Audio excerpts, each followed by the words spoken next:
sakafo mifandanja sy ara-pahasalamana ampiasao ny Elvia soja sy Elvia tournesol. Elvia manolotra ho anao ny logité. Bijouterie Santia, mividy volamena. Galerie Arena Antanmen, box 15 sy box 37. Tiara, ny tsiron'ny voankazo manolotra anao ny logité. La saveur ultime des fruits. Dès maintenant, choisissez parmi nos formations et rejoignez Le CNAM vous présente le JT. Apprendre au CNAM change votre vie. Yes, oui CNAM. Nouveau LCF Dreamlong de L'Oréal Paris. Nouveau LCF Dreamlong vous présente le JT. Vous le valez bien. Tilcor, un véritable atout esthétique pour votre habitat. Différents coloris disponibles en magasin. Batimax. Tilcor manolotra ny le JT. Paperline, le choix de votre succès.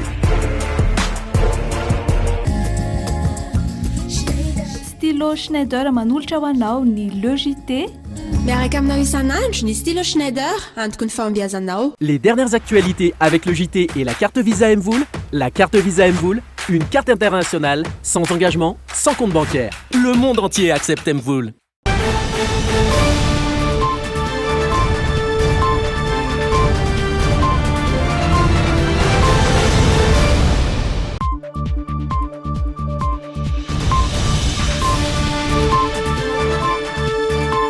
Miarabantsika rehetra ny tokantrano tonga soa indray atao anatin'izao le JT izao ary dia manasanao ary ny tenako anaraka ny fampahalalam-baovao hatramin'ny farany. Paperline, le choix de votre succès.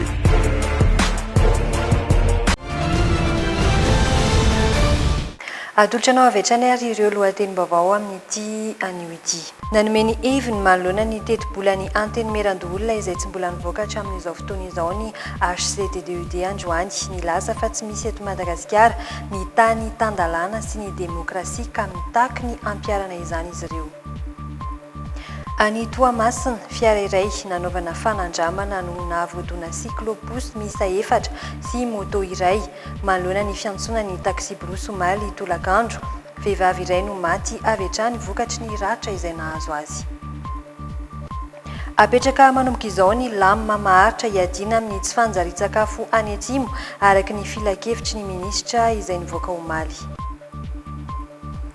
Efatra amin'ireo fitarainina roapolo voarakitra tanaty boky ny taona 2012 no voavahan'ny fanjakana araka ny fanazavany ireo mpampianatra tsy voarakitra tao amin'ity boky ity kosa ny olana sedrainy sekoly teknika sy ny firamina.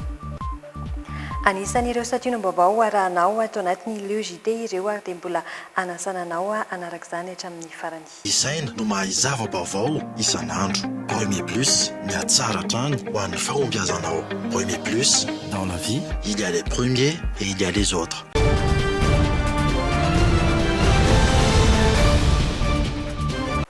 Fa araka ny efa natsidika taminao tao anatin'ny lohatenim-baovao dia tsy mbola nivoaka ny teti-bolan'ny anteny Merandoholona hatramin'izao fotoana izao raha araka ny fanambaran'ny filohan'ny Rivo Rakotovao. Araka ny fantatra isan'ny antony mahatonga izany ny tsy fidovikevitra eo anivon'ny gouvernement tamin'izao fotoana izao ary tsy misy intsony ny demokrasia. Nampatsiahy izany indrindra ary ny HCDDUD androany fa tsy misy eto Madagasikara ny tany tandalana sy ny demokrasia ka mitaky ny ampiarana izany izy ireo. Arahoary ny makasika izay eo amin'ny Ainarabarsoa sy Anja Rakotonorainy. Ny sitrapon'ny ministeran'ny toe-karena sy ny vola sisa no andrasan'ny anteny Merandoholona hamoaka ny teti-bolan'izy ireo. Izay nambaran'ny filoha Rivo Rakotovao fa mbola tsy naharenesana feo mihitsy ny mety voan'izany hatramin'izao. Raha ny fantatra mantsy, isan'ny mahatonga ny fitanilana amin'ny fanatanterana ny asa tahaka izao ny tsy fampiaran'ny fitondrana ny tany tandalana sy ny demokrasia eto amin'ny firenena. Dia miandry ny sitrapon'ny ministère des Finances. Zay ngambany azo lazaina. Fampanjakana demokrasia, fanjakana tandalana, tsara tantana, ny fiarovana ny zon'olombelona, ny zo maha-olona. Zany anefa tantanana anaty koa ny firenena zao tontolo zao dia miandrandra zany daholo fa tsy firenena roa ngamba na telo, roa sisy no miteny ampabe maso hoe aty aminay tsy ilay zany demokrasia zany. isika dia anisan'ny teny an'izany dia resahan'io izy a ahafahana mba mijery hoe aiza ho aiza isika. Izany indrindra no nahatonga ny filohan'ny HCDDED nilaza androany fa mbola marefy ny demokrasia eto Madagasikara. Hatramin'izay ary mbola hita taratra amin'ny zava-misy iainana amin'izao fotoana. Matetika rehefa tonga eo amin'ny fitondrana ny mpitondra iray dia adino hatrany ny fampanjakana ny demokrasia ka izany no isan'ny mahatonga ny krizy niverimberina teto amin'ny firenena tamin'ireo mpitantana ny fanimby teo aloha. Anisan'izany ny fampiarana ny demokrasia, ny fanjakana tandalana ary ny zofototra zoolombelona. Ireo matetika mampikorotana ny tany. Rehefa tsy voaja io dia tonga le olona misintona amintsika zay navoantsika tamin'ny 72, zay navoantsika tamin'ny 91, zay navoantsika tamin'ny 2009 satria ny olona zany rehefa tonga amin'ny fitondrana indray adininy ny tenin'ny fanomezany taloha tany ampanjaka ny demokrasia, ny fanjakana tandalana dia adino le izy mampatsiahy ny HCDDD misy amin'izao le izy tokony averina zay zavatra zay. Hanatsara ny fampiarana ny demokrasia eto Madagasikara araka izany ny HCDDED hiezaka hitaky ihany koa ny hamerenana indray ny tany tandalana eto amin'ny firenena. Ka izay olona voakasika izany dia ho andefasana taratasy milaza ny tsy mety ataony avokoa. Amin'ny alalan'ny atrikasa no anatanterana ity fanatsarana ny demokrasia eto Madagasikara ity ary atomboka amin'ny alatsinainy ho avy izao hatramin'ny 4 Novambra 2020.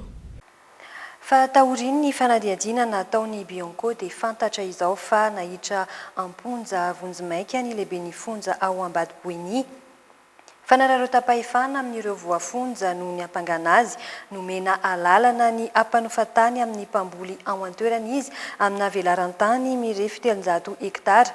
Nanodikodina izany anefa izy mba ho an'ny tombotsoany manokana raha araka ny fanadihadiana hatrany. Anton'izao fitanana azy amponja vonjimaika izao ny sary miaraka amin'ny Dolfa Rakotiniaina.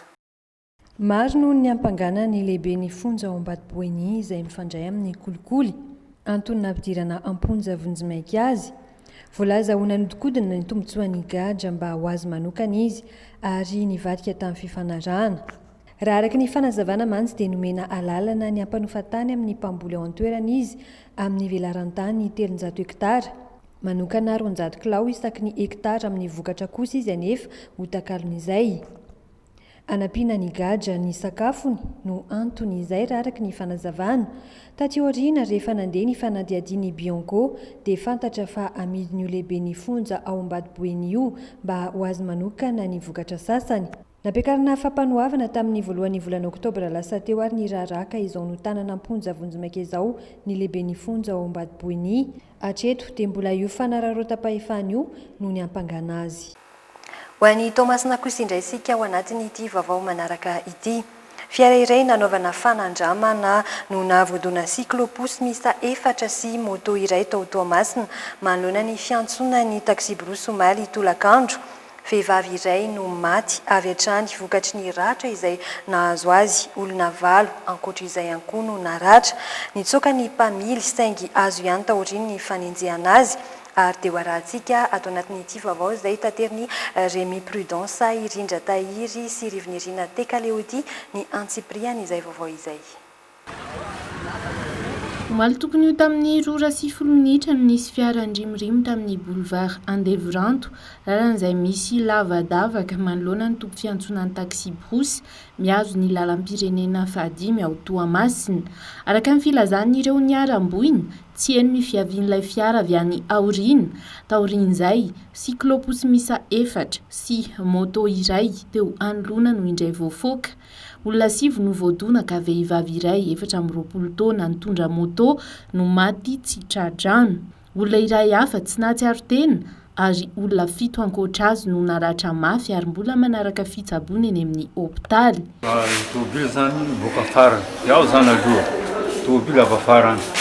Tonga dia narofona mafy be laha moka tonga dia zera ambany ao. Iaho sy nitondra olo tonga dia araka eo nandeha. Ny tômôbily nirofona io da nisoty moka amy raha tonga da nisaka ambany ao. Igny tômôbily zany avy laha tonga da nihoatra tômôbily nihoatra anatiny. Tsy nizanony teo. Iaho moa zany tafakatra ambony miaraka amy guidon. Dia misy 3 metra eo angamba na mahery izy eo. Dia igny fa nifotoko amizay.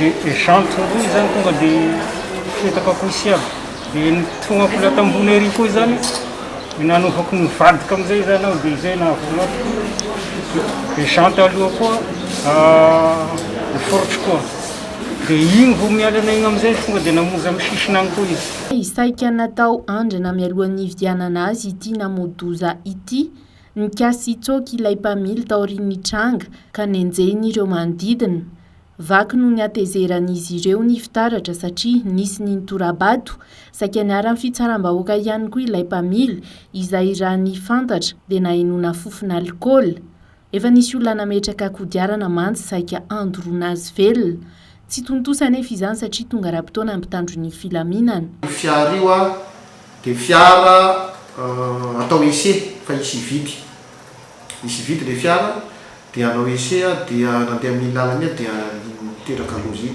faharoa ny mpitondra ny fiara dia mamo satria efa natao test dia misy toka avosotro toka izy fatelo dia saiky tratry ny fitsaram-bahoaka moa zany efa nisy mitsy fitsaram-bahoaka tena toerana fa tonga ara-dalàna ihany ny mpitandro filaminana avy ataon'ny commissaire central sy ny taon'ny FIP mandamina tena toerana fa naizana tsy zany efa vaky ny parabrise sy ny lunette ny vitre rehetra amin'ny fiara ary raha hita aritsika dia efa nisy pneu anankiray tao ambanin'ny tobila zay efa sekodoran'ny olona mihitsy zany ireo atao atao anatin'ny fiara moa zany dia efa voarain'ny polisy ankehitriny ary efa mpanaovana fanadihadiana ny ao amin'ny brigade des accidents de circulation taoriany fihiboana dia tsikaritra fa miamiveriny indray ny lozam-pifamoivozana mahery vaika izay miafaratra amin'ny fahafatesana isan'izany ny tranga teny bypass Ambomangakely Omaly nahafaty teo ny eo ny mpitondra bisikileta iray rehefa avy nifohony ny fiara sprinter. Fasary ny mpitandro ny filaminana ny lehilahy iray sy vehivavy iray malaza ho mpisoloky avolenta misoloky ireo olona tsotra sy orinasa maniry ny ahazo ireny tetika asa-panjakana ireny izy ireo raha araka ny fanazavana izay voaray manao ny fomba rehetra entina andresen-dahatra izy ireo ary dia tao amin'ny tranom-bahiny iray teto Andrenivohitra moa no nahatrarana azy ireo. Mpiasa-panjakana teo aloha ity lehilahy iray ity ary milaza ho mahitahita ka manampy azy amin'ny asa fisolokiana kosa ity vehivavy iray ity tao amin'ny tranom-bahiny iray teto Andrenivohitra no nahatrarana azy ireo izay voarireo mpisoloky avolenta teo ampisolokiana olona izy ireo no voasambotra olon-tsotra fa indrindra ireo orinasa maniry ny ahazo ireny tetika asa-panjakana ireny no lasibatra amin'ny asa ratsiny araka ny fanazavana ary akany volabe avy eo misandoka andraikitra ao amin'ny fanjakana ary mahavita mamorona tetika asa mihitsy izy ireo raha araka ny porofo voaray ny mpitandro ny filaminana mitombo hatrany ny vesatra hiampangana azy ireo hatramin'ny omaly miisa 4 ireo nametraka fitarainana miroso amin'ny fanadihadiana ny mpitandro ny filaminana araka izany dia mbola miemotra ny fitsarana azy ireo. Tsipika mazava tsara, taratasy matevina, fony ny tena mafy, cahier gladiateur, hafa ihany ny tsara. Distribué par Chandarana et compagnie. Fa mihevitra ny amerina ireo volamena naondrana antsokosoko ka tratra tao Nosy Maurice tamin'ny taona 2012 i Madagasikara. Volamena milanja 5.5 kilao no kasaina ho averina eny anivon'ny banky FOIB.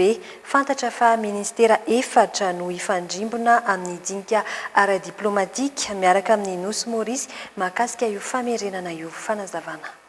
Nandritry ny filan-kevitry ny minisitra ny tanterahana ny alarobia teo no nandraisana ny fanapahan-kevitra hanomboana ny dinika ara-diplomatika miaraka amin'ny Nosy Maurice mikasika ny famerenana ty Madagasikara ho ao amin'ny banky FOIB. Ny volamena milanja 5.5 kilao naondrana antsokosoko nakany Maurice ny fiandohan'ny taona 2014. Efa nisy ny didy mpitsarana nivoaka teto Madagasikara ny amin'ny tokony amerenana ireo entan'ireo aty Madagasikara sy ny lamandy ary ny sazy miatra amin'ireo izay nanao izany fanondranana antsokosoko zany. Tsy aivina fa malagasy telo no tratra nitondra volamena milanja 5.5 kilao tany amin'ny Nosy Maurice tamin'ny fiandohan'ny volana janoary 2014. Saika ho an'ny Mumbai any Inde ny roa raha tokany laza ny ho an'ny Dubai ny ray. Ifandrimbona ny ministera efatra tonta amin'ny fanaovana ny dinika rehetra ahafahana mamerina ireo entan'ireo. Tsy aivina ihany koa fa tapaky ny filakevitry minisitra ny fahatelopolo volana septambra lasa teo ny fanaovana avy hatrany ho fananam-pirenena ireo volamena sy harem-pirenena izay tratra sy ahondrana antsokosoko miainga eto Madagasikara. Hapetraka avy hatrany any amin'ny banky foibeny Madagasikara izy ireny. Fantatra ihany koa izao fa ho apetraka manomboka izao ny lamina maharitra hiadina amin'ny tsy fanjarian-tsakafo any Atsimo araka ny filakevitry ny minisitra izay nivoaka omaly.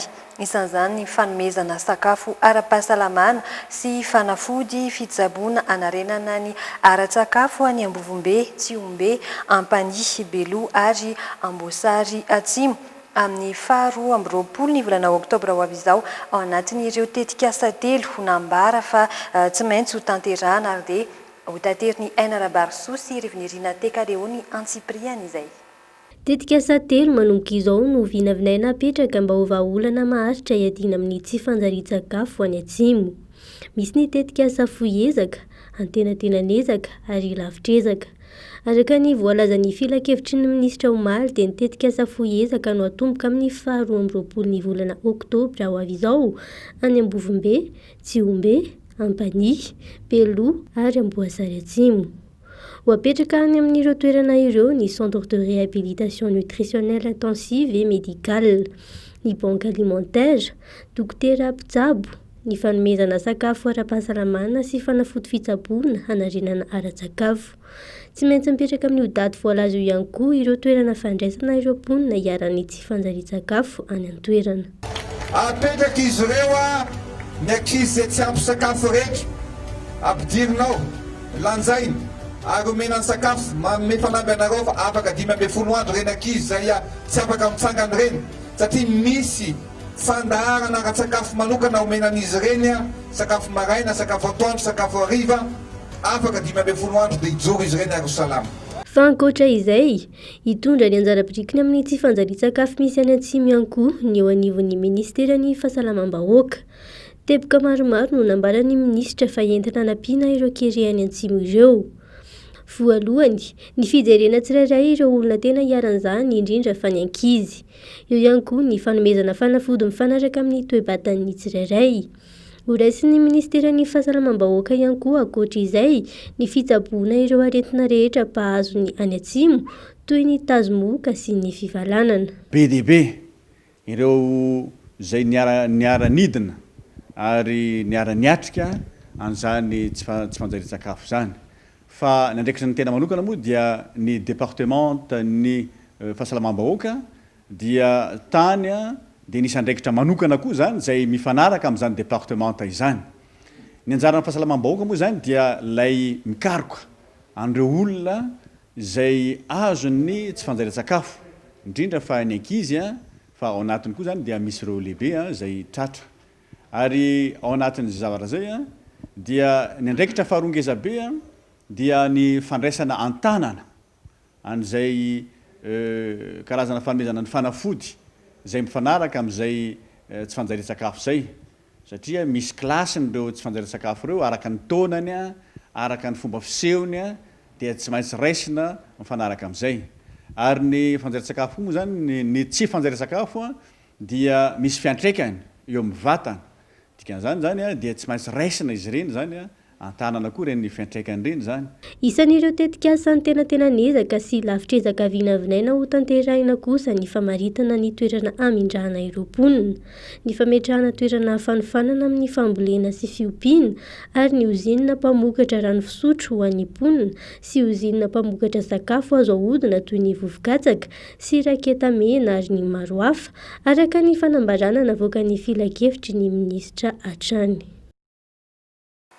Neken'ny mpanatanteraka eo anivon'ny tanàn'Antananarivo ny fanalana ny saram-piterahana iray ariary saika hotakiana tamin'ireo vehivavy izay hiteraka manantona ireny CSB2 ireny. isan'ireo mbola takiany mpanolotsaina avy amin'ny komba koa anefa ankoatra io ny anafoanana tanteraka ny etra alohan'ireo mikasa izay anatsarana ny toeram-ponenany. Namafisina izy ireo androany fa tsy ara-dalàna ny fomba nandaniana ny teti-bola izay ampiasain'ny komina amin'ny taona 2024 izay nosokajiany Hilda Asonjo fifidianana nandresen'ireo vitsy anisy eo anivony filan-kevitra ary dia hoentiny Rindra Tahiry sy Anja Rakotonorainy Antsipriany izay vaovao izay. Nampahafantarin'ireo mpikambana mandrafitra ny lisitra komba eo anivon'ny filan-kevitry ny Antananarivo ireo lesoka rehetra tsy nahara-dalàna ny fomba nentina nandany ny tenti-bola ampiasain'ny komina amin'ny taona 2024. Ho azy ireo dia vitsy anisy indray no nandany izany dingana izay nisokajiany komba ho fanitsakitsahana tanteraka ny asin'ny mpanohy. Misy manœuvre izay nahatonga izany hoe misy olona manao mametraka procuration dia mivoaka izay rehefa tsy mety tsy te hanapaka dia miditra izay rehefa te hanapaka. Zany no fampiarana an'ilay hoe huis clos, ny olona ivelany ihany no tsy mahazo fa tsy hoe ny olona manana zo hifidy dia tsy avela hifidy ihany koa. Noho izany aminay dia tsy ara-dalàna ny fomba nandaniana an'ilay teti-bola ny tanànan'Antananarivo. Dia lasa eo anelanelan'ny arivo ariary hatramin'ny 5 arivo ariary moa zany zao ny fitsaboana na fitsaboana nify na fanalana nify eny amin'ny toerana tsy sahan'ny commune Antananarivo renivohitra. Manaraka izay azo lazaina ihany koa dia ny hoe nisy fiatsarana ihany eo amin'ilay resaka etra izay nampitabataba be amin'ny mponina Antananarivo amin'ny hoe raha mandoko trano ianao dia mandoetra, raha manamboatra tafontrano ianao dia mandoetra, raha manao dalazan'ny trano ianao dia mandoetra. Nisy fiatsarana ilay izy ny amin'ny hoe lasa ny ferana ho asa ny totalim-bidy eo amin'ny 10 tapitrisa ariary zany vao angalana etra. Fa ny tolo-kevitray moa zany izay narosinay ho any amin'ny komision'ny vola dia ny anafoanana an'io aloha ny antony dia tsotra fotsiny sarotra ny manara-maso ny fanatanterahana anazy sarotra ihany koa ny fomba ampiarana anazy ianao amin'izao fotoana izao ary atao hoe tsy mifanentana raha amin'izao fotoana krizy izao zany ianao ny amorona etra vaovao. Na izany na tsy izany anefa dia nisy ihany ny fifampiainona teo amin'ny mpanolotsaina sy ny mpanatanteraka hoy ny komba. Taoriany fangatahana fantsiana dia fantotra fa nesorina ny fakana saram-piterahany iray alina ariary ho an'ireo vehivavy mikasa hiteraka eny amin'ny CSP2 na ena ihany koa ny vola alaina any amin'ireo mila fitsaboana eny fotony. Momba ny vola alaina amin'ireo maniry hanatsara ny trano fonenana dia mbola mitana ny ady ataon'ny komba amin'ny anafoana tanteraka izany. Eo amin'ny tontolon'ny fampianarana kosa indray, efatra amin'ireo fitarainana 20 voarakitra tanaty boky ny taona 2024 no voavahan'ny fanjakana araka ny fanazavana ireo mpampianatra. Tsy voarakitra tao anatin'ity boky ity ny olana sedray ny sekoly teknika sy ny FRAM.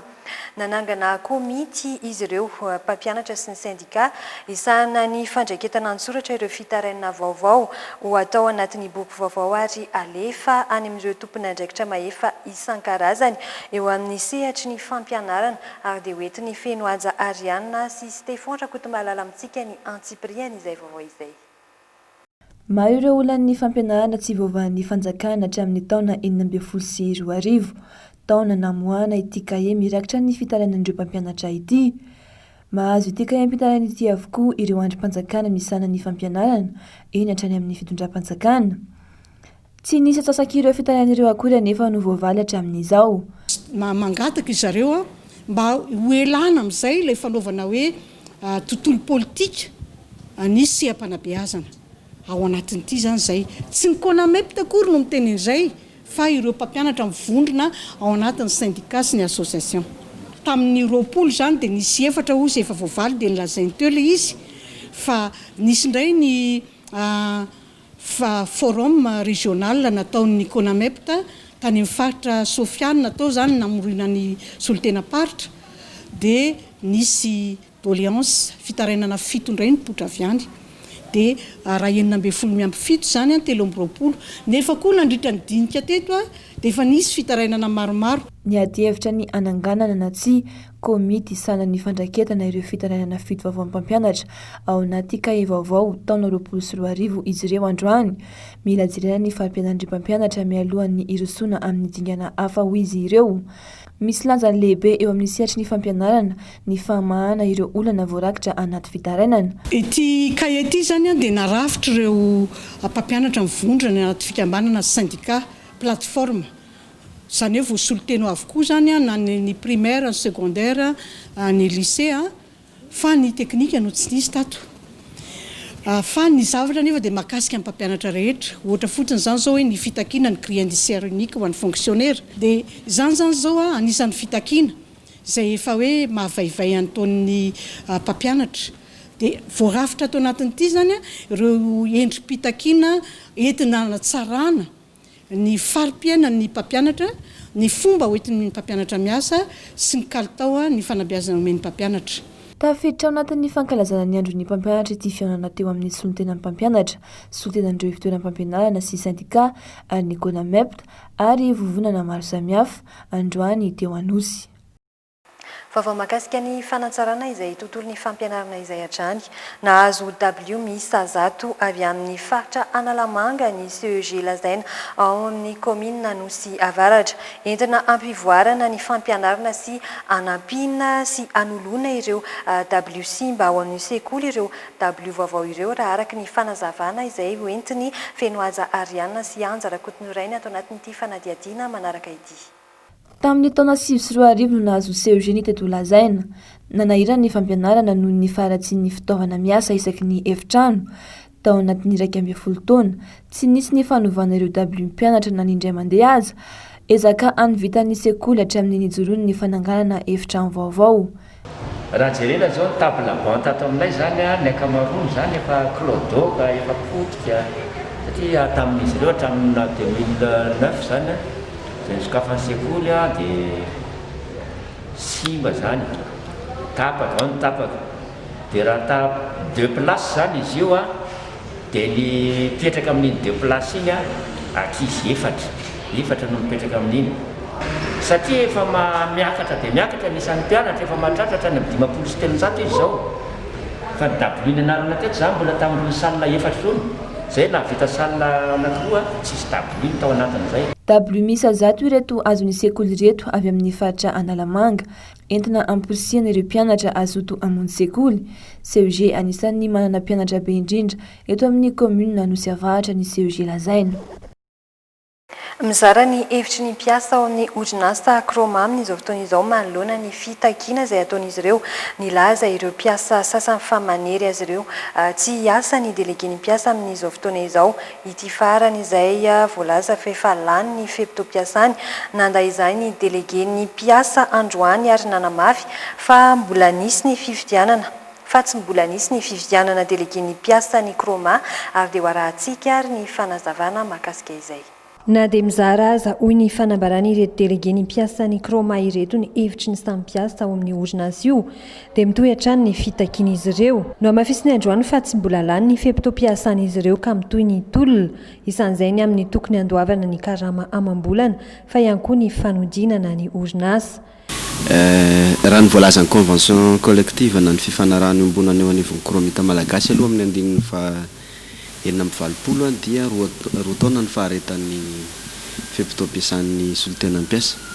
Voafidy tamin'ny taona 2024 izay volana Jona. Dia raha ny tokony izy tapitra tamin'ny volana Jona teo zany.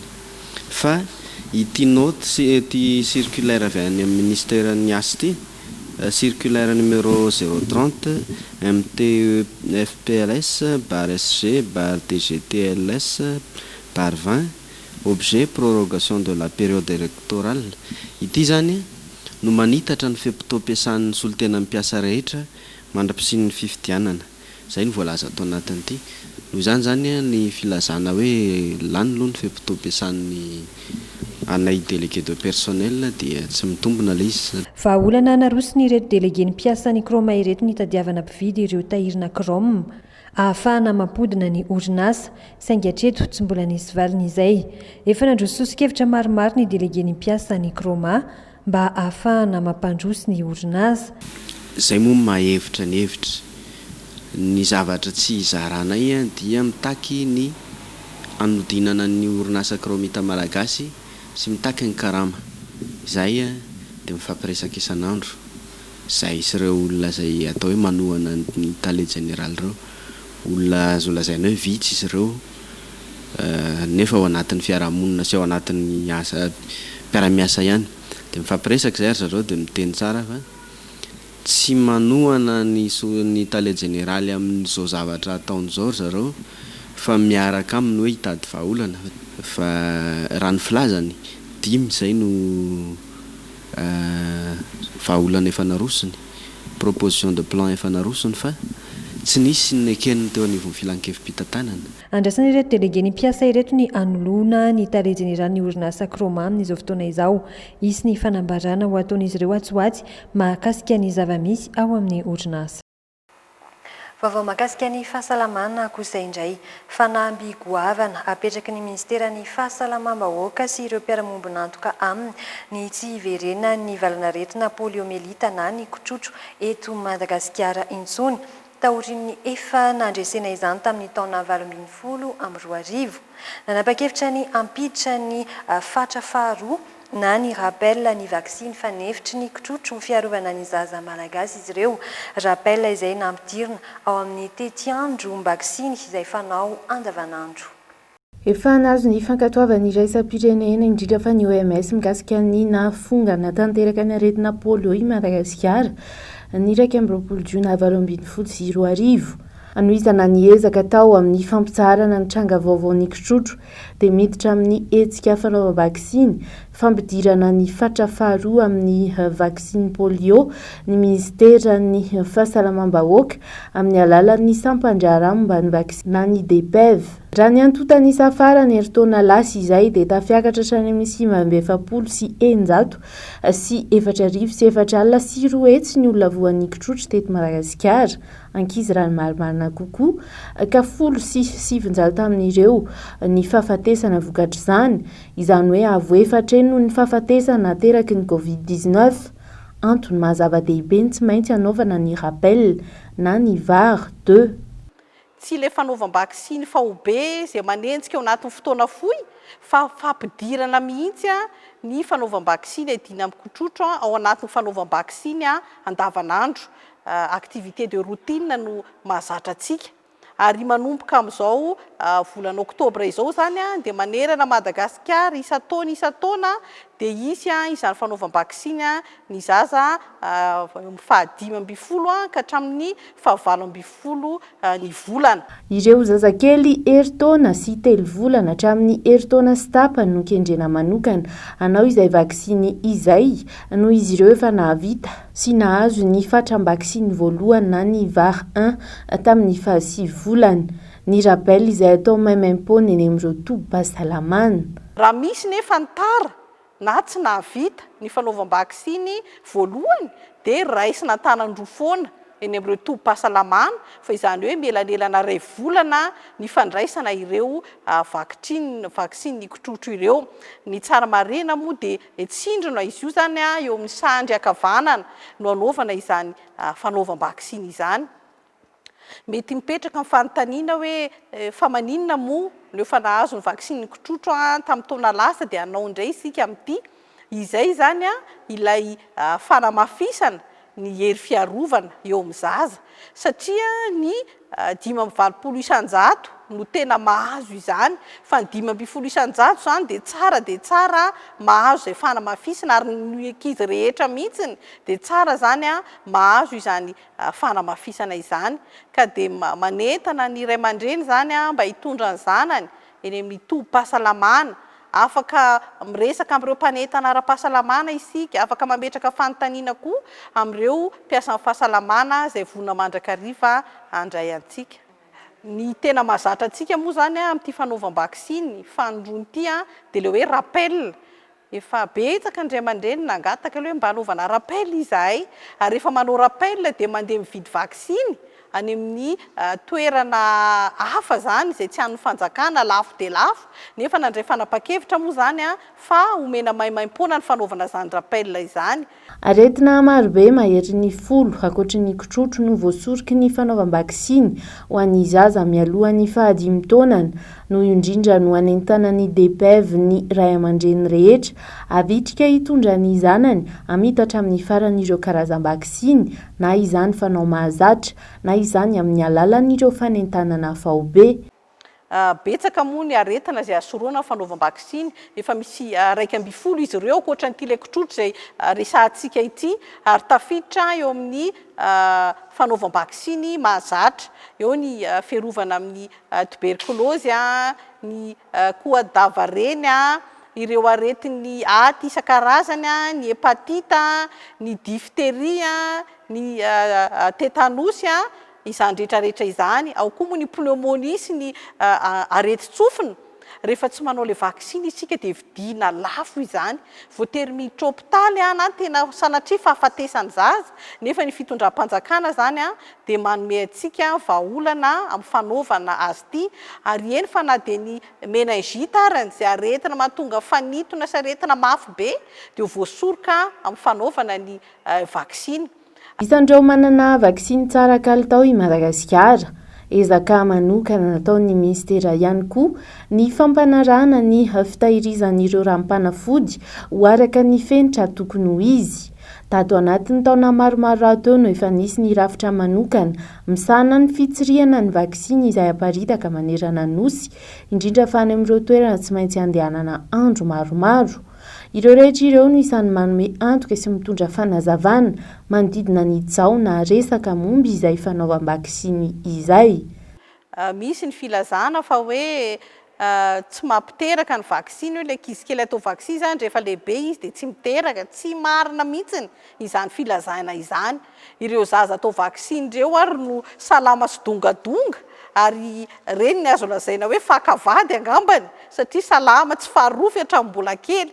Eo koa ny filazana fa hoe natao andringanana vahoaka malagasy izy ity efa be loatra ny vahoaka malagasy tsy marina izany satria mitondra soa izany vaksiny izany ny tany maneran-tany ary indrindra ny tany mandroso koa arany dia tena miditra lalina amin'izany fanaovam-bakisiny izany ary nisy ireo firenena lehibe izay somary goragora teo amin'ny fanaovam-bakisiny fa rehefa mipoka ilay vanaretina kitrotro zany tamin'ny herintaona dia nandray fanapa-kevitra ry zareo fa obligatoire mihitsiny ny fanaovana vaksiny. Eto amintsika moa zany dia aprisihana amin'ny fomba manokana fanaovam-vaksiny.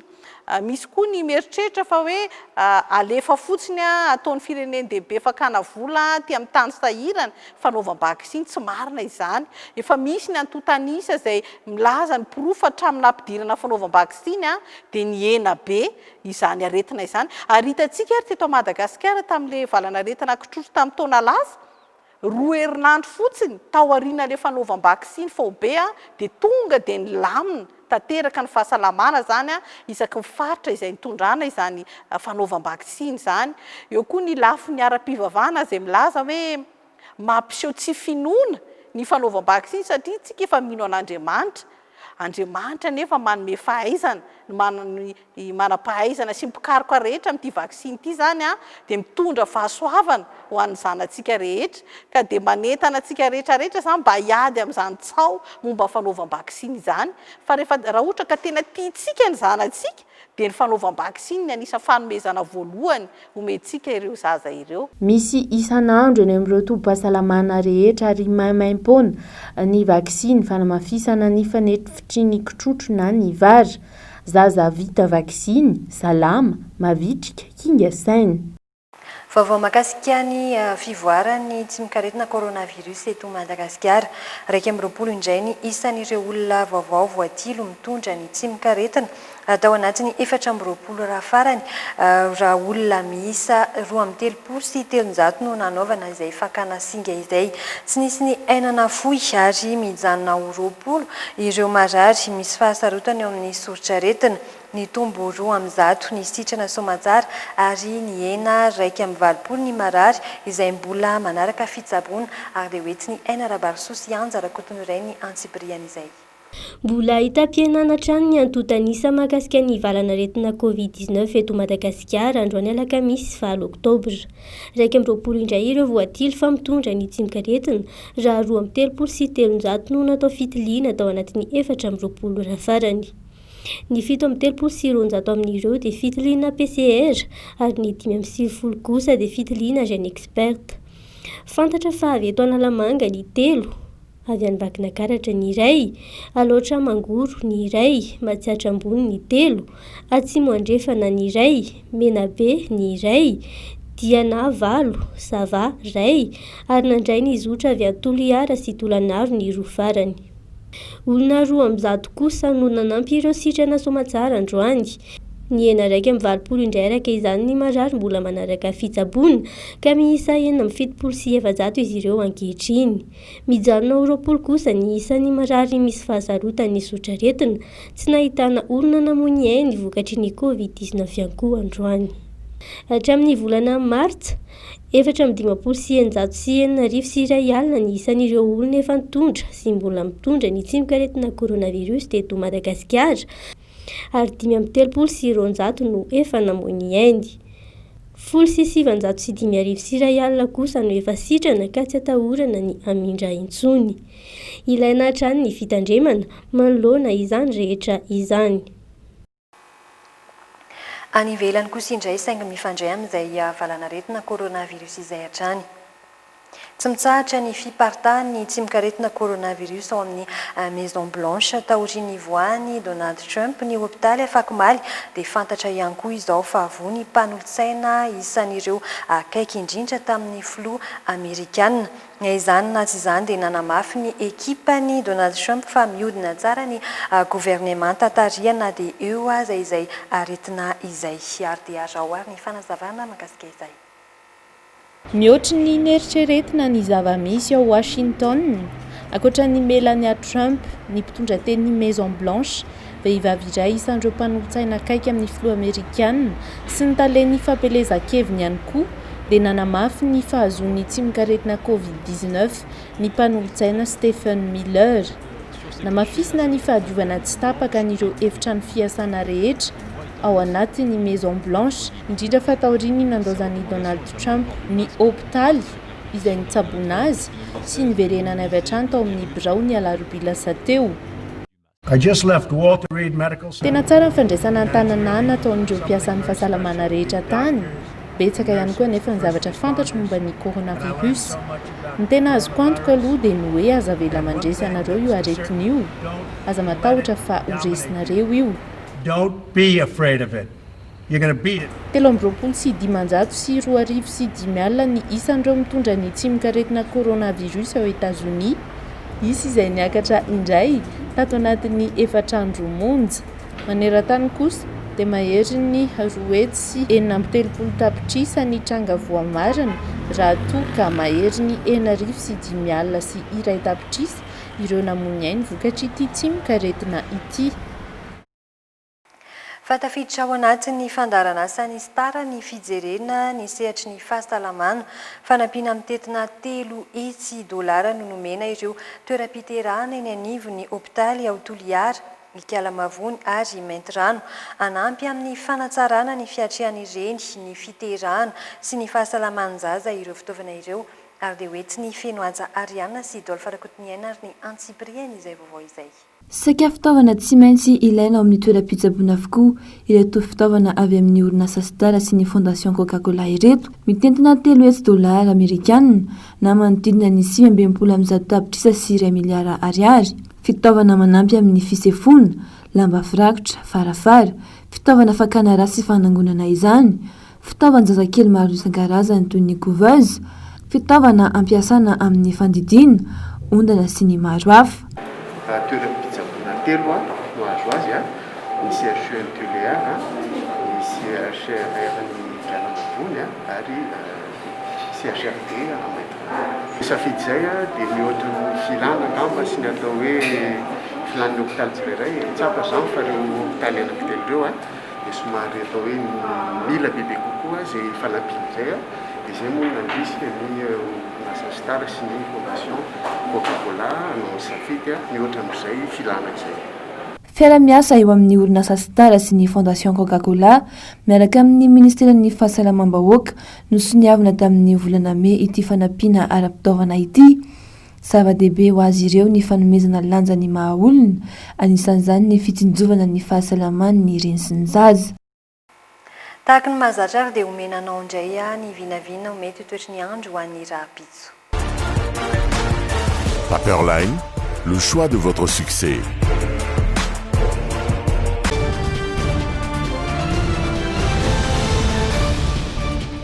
Atotranao indray ary ny vinavina ho mety toetry ny andro ho an'ny raha-pitso ao amin'ny faritry Diana sy Sava afana ny andro. Tafiakatra hatrany amin'ny 2-3 ny maripana farany ambony ao amin'ireo faritra roa ireo. Ary dia 3-4 ihany koa ny maripana farany ambany, samy mitoviny ireo faritra roa ireo. Ifindra kely any amin'ny faritry Boeny, Melaky, Sofia ary Betsiboka isika. Tsy mifanalavitra ny maripana any amin'ireo faritra efatra ireo. 2-4 ny maripana farany ambany any Boeny. Ahitantsika maripana farany ambony ihany koa any amin'ny faritry Betsiboka 3-3 Ifindra kely amin'ny faritra loatra Mangoro, Analanjirofo ary Antsinanana. Tsy mifanalavitra ihany koa ny maripana ao amin'ireo faritra ireo.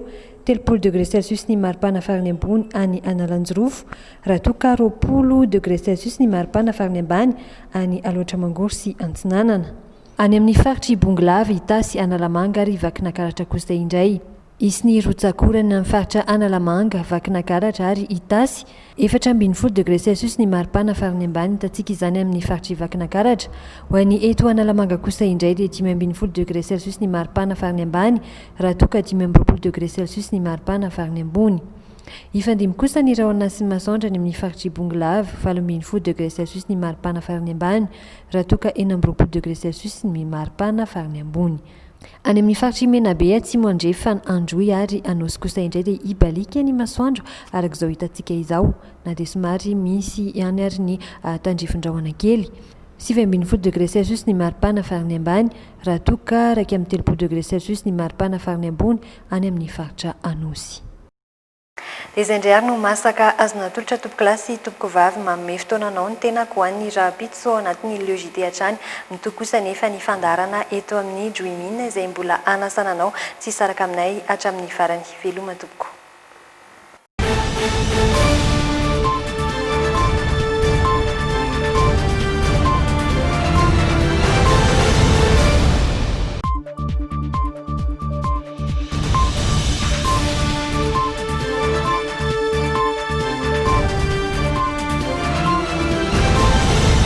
Les dernières actualités avec le JT et la carte Visa Mvoul. La carte Visa Mvoul, une carte internationale, sans engagement, sans compte bancaire. Le monde entier accepte Mvoul. Bijouterie Santia, mi-vite vous l'amène. Galerie Arena Antanmen, box 15, si box 37. Tiara, ni tirny voankazo manolotra anao ny LEJT. La saveur ultime des fruits. Tilcor, un véritable atout esthétique pour votre habitat. Différents colorés disponibles en magasin. Batimax, Tilcor, Nuljanoni, LEJT. Nouveau LCF Dreamlong de L'Oréal Paris. Nouveau LCF Dreamlong vous a présenté LEJT. Vous le valez bien. Tianatra tsy aisaina no mahay zava-baovao isan'andro. Premier Plus, miatsara trany ho an'ny fahombiazanao. Premier Plus, dans la vie, il y a les premiers et il y a les autres. Stylo Schneider, nanolotra ho anao teo ny LEJT. Miaraka aminao isan'andro ny Stylo Schneider antoko ny fahombiazanao. Sakafo mifandanja sy ara-pahasalamana, ampiasao ny Elvia soja sy Elvia tournesol. Elvia, nanolotra ho anao teo ny LEJT. Dès maintenant, choisissez parmi nos formations et rejoignez le CNAM vous a présenté LEJT. Apprendre au CNAM change votre vie. Yes, oui CNAM.